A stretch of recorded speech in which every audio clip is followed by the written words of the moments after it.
আমরা দেখতে পাচ্ছি যে বগুড়ার দুপচাচিয়া চৌমুহনী বাজারে 14 মে দিবাগত রাতে আনুমানিক রাত 1টায় পাশাপাশি দুটি দোকানে আগুন লেগে 6 লাখ টাকার মালামাল পুড়ে ভস্মীভূত হয়।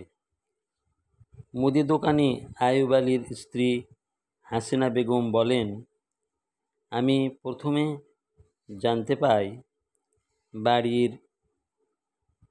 বাড়ির সকলে মিলে অনেক চেষ্টা করেও আগুন নিভাতে ব্যর্থ হই।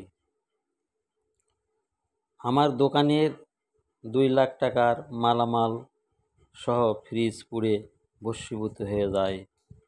আমাদের পাশের আব্দুল মজিদের দোকানে আগুন লেগে 4 লাখ টাকার মালামাল পুড়ে ছাই হয়ে যায়। আগুন কিভাবে লাগছে তা এখনো উদ্ঘাটন করা সম্ভব হয়নি। পুড়ে আঙ্গার হওয়া দোকানিরা বড় অসহায় হয়ে পড়েছে। মধ্যরাতে কিভাবে